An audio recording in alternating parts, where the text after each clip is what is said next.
Hey, welcome back to my classroom. My name is Kaylin. This is Full Purpose and Heart, a channel dedicated specifically to my homeschooling journey and what we are doing with my 3 kiddos on our side of the mountain. Today's video, I want to share with you my 5 tips or 5 habits of highly successful homeschoolers.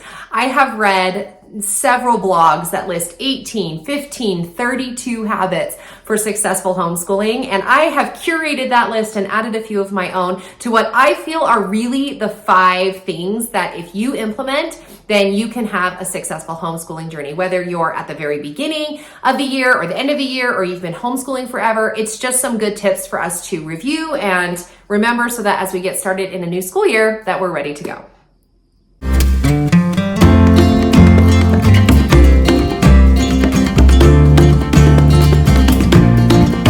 All right, let's just go ahead and get started. Sometimes I get a little chatty, so we're gonna try to jump right into it and not waste too much time. 5 tips that are going to help you have a super successful homeschool journey.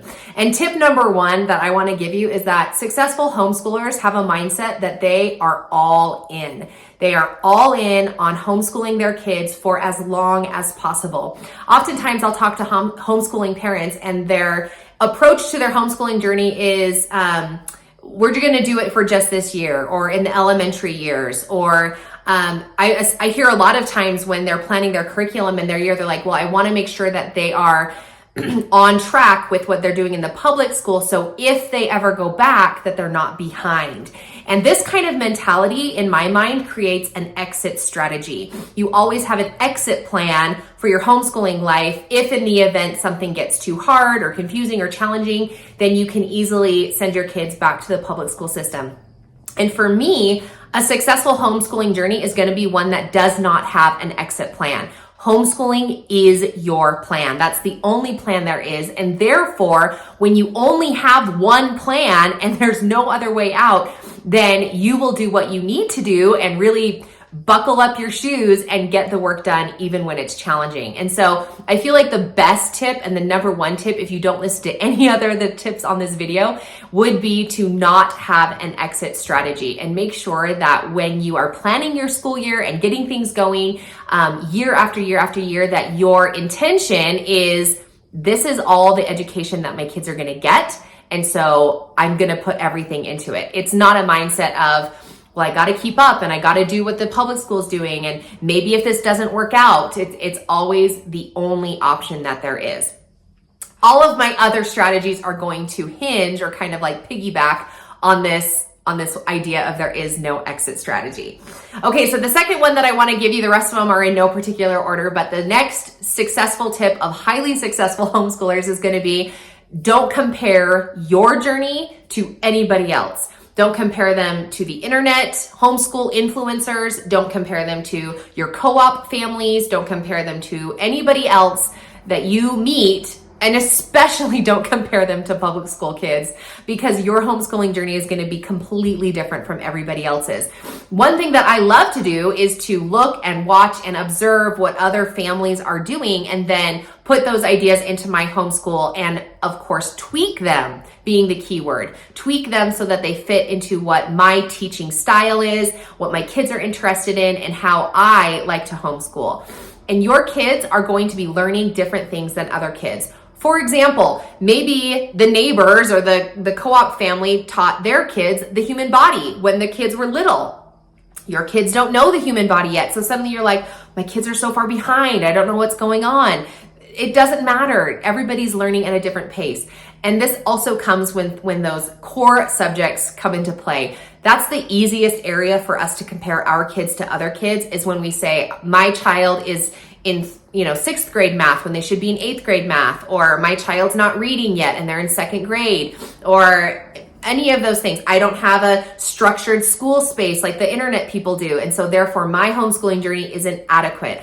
The best solution to all of these thoughts is to not compare yourself to others. In fact, one of the reasons why I removed myself from Instagram pretty recently is because I felt like those Instagram homeschool influencers, I call them, were really starting to make it feel, I don't know, almost like euphoric or unattainable. Like they had the perfect manipulatives and the perfect setup and really great storage solutions, all of which I either could not attain or could not create or don't have enough space for, or genuinely wasn't interested in, but somehow this influencer was making it feel like this is how I needed to teach my youngest their numbers. And so just be super, super strategic and specific about what influences that you bring into your life and how you observe that and then how you internalize it. And make sure you do not compare your homeschooling journey, your children's education style and pace and all the things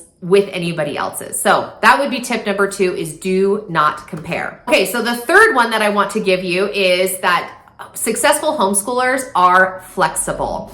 And this comes in all aspects of our homeschooling life, with our calendar and our curriculum and the pace at which we travel. So curriculum, we'll start with that, is sometimes people get caught up into the curriculum that they've picked at the beginning of the year. The homeschool goals that they set, the books they wanted to read, the programs they wanted to get through. And as the year progresses, they feel really committed to this curriculum, especially those curriculums that were quite an investment to make. I myself am one that has fallen to this as well and has to really make sure and check myself, like, just because the curriculum cost a lot of money doesn't mean it's the best curriculum for us to be using at this time. So successful homeschoolers are going to be flexible in their curriculum. They're not afraid to step away from something if it isn't working. They're not afraid to switch gears if something feels like it's trudging along. They're not afraid to stop entirely and be like, that's enough of that. Let's do something different, or something not at all. So you've got to be flexible. Also with your calendar and your schedule. Sometimes at the beginning of the year, we're going to be like, we're going to do 6 weeks on, 2 weeks off, 6 weeks on, 2 weeks off, and it's going to be amazing. But occasionally people get sick or events happen that we need to get to, or we want to be supportive of whatever happens in our families or our community's lives, or someone's getting married, so you want to travel, or you have a great deal and so you want to get out of town. All of those things will happen, or heaven forbid, you just don't feel like homeschooling. All of those things, you've got to be flexible, and you can't be so rigid in this idea of like, we have to do it exactly this way every single week. That being said, okay, so tip number 3, or success number 3 is going to be successful homeschoolers are flexible. The fourth one piggybacks right up next to that, is that successful homeschoolers are consistent. There is a difference between taking a break because things are overwhelming, you're tired, you're burnt out, all of the things need to be stepped away from, and using that excuse repeatedly. Okay? Successful homeschoolers are consistent in their homeschooling journey. You will have school even when you do not feel like it, because yesterday you didn't feel like it either. So you took a day off yesterday, you're going to come back today. You cannot have this idea of like, we'll have a good school day on Monday, and then Tuesday's mediocre, and by Wednesday we're out, and good luck on Friday.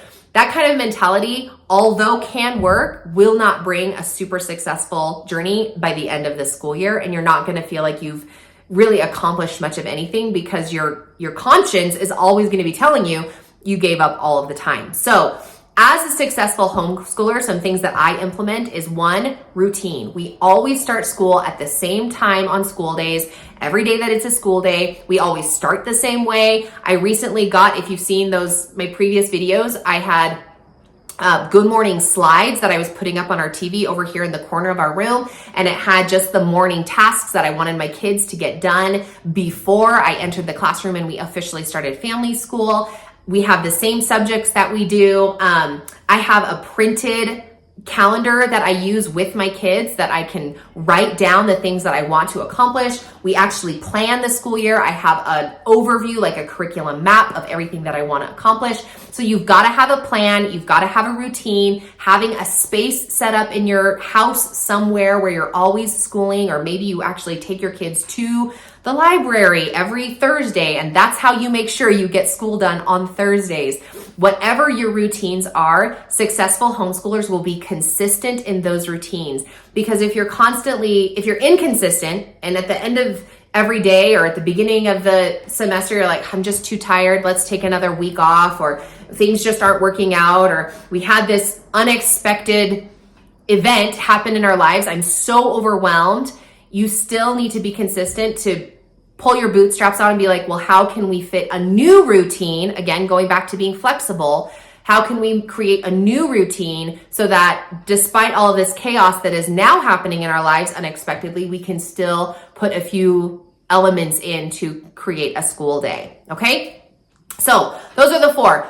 We're gonna get to a 5th one, but just as a review, number 1 is that successful homeschoolers are going to be all in. There isn't an exit strategy. This is the way that it is. Successful tip number 2 is that you're going to not compare your journey to anybody else's. Success tip number 3 is that you're going to be flexible. You want to be able to move away from things that aren't working, move toward things that aren't working, switch things up when you need to so that you can have a successful year. And piggybacking off of that is that successful homeschoolers are consistent. The last one that I want to give you is successful homeschoolers take breaks.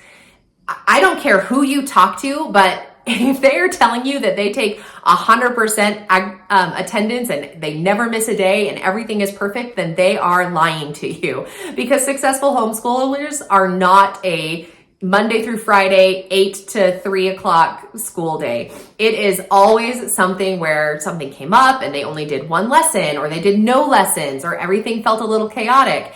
Successful homeschoolers recognize when things are a little burnt out and they need to take breaks. Sometimes those breaks are a whole week long. Sometimes those breaks are just one day in the middle of the week. They went to school Monday and then Tuesday they did nothing because everything just kind of went crazy.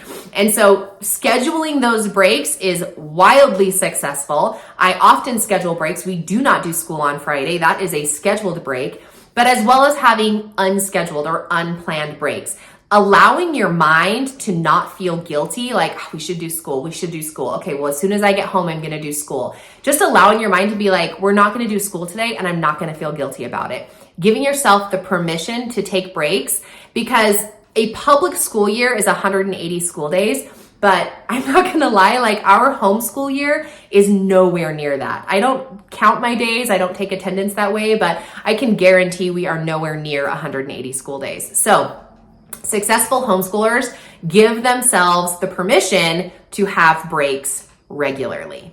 Okay, so those are my 5 tips. I do have a bonus tip that I want to give you. So bonus tip number 6. But in the meantime, if you like this kind of content, you like hanging out with me, or homeschooling is your jam, I'd love to invite you to subscribe to my channel. Hit that like button and the notifications around so that you can see every time I post a new video. I mentioned in my last video, my videos come seasonally. So sometimes I post a lot, sometimes I don't post anything, but I'm always here talking about homeschool. My 6th tip for successful homeschoolers is successful homeschoolers know who their people are.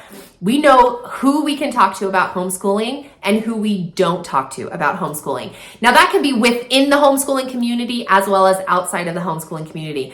Outside of the homeschooling community is pretty obvious, because you know who you just don't talk with about homeschooling, because they are adamant that for whatever reason, homeschooling is not the path that children should be taking. You know who these communities are and you choose not to talk about it. And when they bring it up, you just shrug your shoulders and it's like, yeah, it's really hard. Like it's hard to be able to pick the right things and the right path for our kids. Everyone's just doing the best that they can.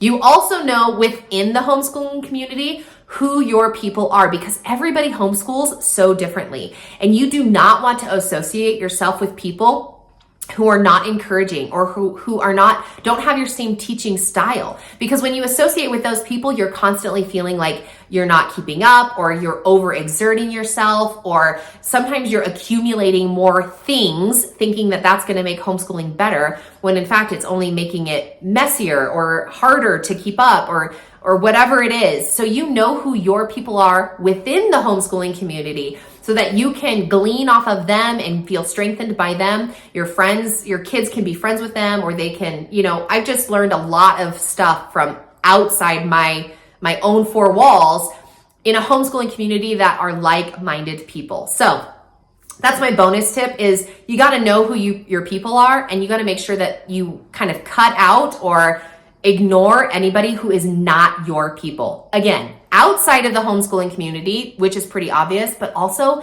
inside that homeschooling community. Stop following people on Instagram that are constantly making you feel like you're not doing enough, or in the position that I was, they had such beautiful homeschooling lives, but I constantly felt that as soon as I came to their story, I would just skip right past. And I'm like, why am I even on this platform when I'm constantly feeling like I can't do what it is that you're doing, because it's just so much more than what it is that I can do with my kids. Or my kids were older than what their kids were doing. And I'm like, I can't modify what you're doing into a 6th grader, now 7th grader's life, because he's not interested in pulling the number out of the fun sensory bin and finding out what number it is and connect, it was a lot. So find out who your people are, combine with those people, and love it. So those are my 5+1 tips for how to be a successful homeschooler. Hopefully you got something out of it, a reminder. And I know there's a lot of blogs out there that have